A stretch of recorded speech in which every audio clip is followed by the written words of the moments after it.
Hey everyone, Agent Kate Sith here, and today I will be going over the November 2019 Ambuscade, which is a repeat of the Mamool. I am using a Rune Fencer, Core, Red Mage, Bard, Geo, and White Mage. I tried initially to do the Monk method because I thought Monk with Impetus would be easily able to break all the auras really quickly. And then kill them really quickly, but it turns out there are several things here that cannot be slept, so you really can't do this without a tank. The Mega Boss, Mamool, hits like a frickin' truck at the start, so like we're talking like in the thousands, and it always the double hits because it's dual wielding, obviously. So I had to swap to Rune Fencer, but luckily for me, just engaging on all my mules without weapon skilling is enough to easily break the ads, and it's pretty carefree too. So breaking the aura is actually pretty easy this month. My old video for the samurai method involved doing 4 skill chains with Sobro on these NMs. That is not as efficient. That takes a lot more like work. With this, I can just engage and then AFK melee crit them down. As you can see here, I start out with the Paladin because it can't be slept. The Paladin NM is the one on the Wyvern that I'm attacking right here. As you can see, I slept all the other NMs, but the Wyvern pets cannot be slept, so you have to deal with them. I do use Indie Wilt, but if you use something like Frailty too early, you'll do too much damage. The goal here is just to do crits. I obviously did rogue rolls with crooked cards to make sure I had enough crit rate as possible. I did not gear specifically for crit on any of my characters, but you don't need to. As you can see right here, the aura already broke and it's only 64 HP. All my characters have 3000 TP, so once Invincible wears off, I can just weapon skill on all of them at once, and it will get chunked. If you look here, I've repositioned my characters so not all of them are facing the front. I think it's attacking the White Mage right now, so you have to be careful where your White Mage or your mages are. It looks like it just picked a random target and is attacking it, because it's not on any of the melees. It looks like it's on my Geo right there. Once the Paladin is dead, I kill the Dragoon because I don't want these Wyverns on me the entire time. Same thing with the Dragoon NM. It will use 100 fists, and then it will eat its Wyverns. But it's still pretty simple. Just engage on your mules, keep hate on your tank, and the aura will eventually drop. As a side note, it kind of annoys me that all these auras are actually in the game, but they refuse to release them on Aeonics. They eventually released the green afterglow for Urgon, but if you're looking at the Mamool in front of us right now, this has a dark blue aura and a blue aura. Why can't that be an aura for Aeonic, I wonder? Everyone lock styles their Aeonic are afterglows anyways, so what would it hurt? Next up, we have the Monk NM, which ironically is a Shogun. We have had a Shogun Ambuscade before that didn't involve this. Initially, when it was Shogun BC, I thought it was going to be this one. Recently, I didn't realize the previous one was much harder than this one. Luckily, this one's easier. I spammed a spell on my Red Mage every time it does bubble, and also to remove the songs it did for the other NMs.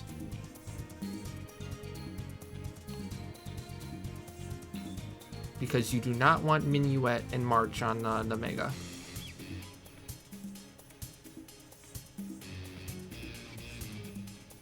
Okay, now that the aura is down, I can kill it.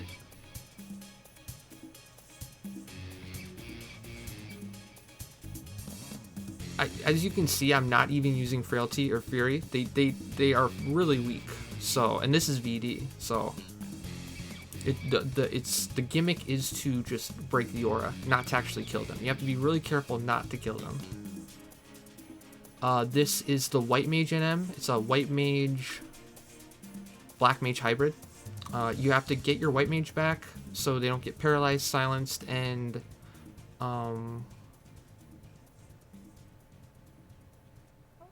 what's the other one? I guess it's just paralyzed and silenced are the bad ones. It will use Benediction, which will wake the Mega Boss. So your Bard has to be ready to re-sleep after Benny.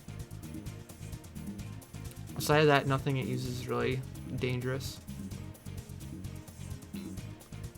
I did Addle to this, and I Paralyzed to it, because those are really potent for this. It takes so much longer for it to cast, on top of the cast potentially just being paralyzed, like right there. Now, you don't have to bring Red Mage. Ideally, if I could do this with a perfect setup, I would probably drop the Red Mage and bring a Samurai or a Monk to multi-step for the Mega Boss. Because I don't have a real DD, I do a 3-step Radiance on Rune Fencer on the Mega Boss. Previously, when I tried the Mega Boss just melee zerging it on all the characters, its aura just built too quickly. And its DT got really strong really early, and I couldn't damage it, and it ended up, and I couldn't break the aura. Now, my theory for the Mega Boss's aura, it gets, so as you can see, it doesn't have an aura right now, and I'm debuffing it. I will be doing Elemental Seal, Impact, Dia 3, Paralyze 2, Distract, Frazzle, you know, everything. Blaze of Glory, EA, Frailty. I think I ended up doing Indie Fury. So this thing is debuffed to the teeth. But the problem is the aura, right? Now, like I was saying before, my theory for the aura is you have to do a skill chain that corresponds with the spell it's casting in the ninjutsu wheel.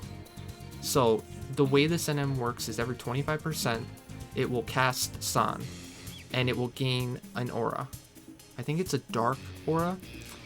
The light aura means it has DT. The dark aura just means it's in its phase or whatever. So when it's at 25%, it'll gain the aura, and the only way you can break it is doing a level 3 skill chain, or it could just be any skill chain. And I think to break the aura, you have to do a skill chain that matches the spell it's currently casting, or did cast. Randomly, the theory before, or last time was this ambuscade, is that just doing random darknesses and lights will break the aura, which definitely could be the case, but it could have been just they were actually lining up with the spell it was casting. So if I only do spam darknesses, it'll eventually cast a darkness elemental spell and I'll break the aura. Oh yeah, by the way, it looks like my Red Mage gets charmed here, which is pretty funny. She's really not doing any damage to me, and I don't really need her anymore, so she just ends up dying to DT. Kind of just a little distraction right there, but it can use a charm move, so you should be prepared for that. I'm not sure why it charmed her there. This is the first time I saw a charm actually ever in this PC. But as you can see here, I'm just doing Radiance. Addle 2 and Paralyze 2 are like basically crippling this, and I can get away with just spamming Resolution. I don't even have to worry about Darkness. Now granted, it's early in the month, there might be more of a gimmick to this. Maybe spamming Resolution in future runs will not work, and I'll have to do a Darkness, but like I said, my current theory is that as long as you match the elemental wheel of what it's casting at the time, it has the potential to break the aura. And if you kill it quick enough, the aura won't really build in strength. Like right here. The aura is definitely building a little bit for me right here, but it's not strong enough to prevent me from just killing it. Like my resolutions go from 40k to 20k here, but it dies before it matters. Alright, that's going to do it for the video today. Thank you so much for watching. If you enjoyed the video, remember to like and subscribe. And don't forget, I am also streaming on Twitch most days of the week, so feel free to hop in and say hi.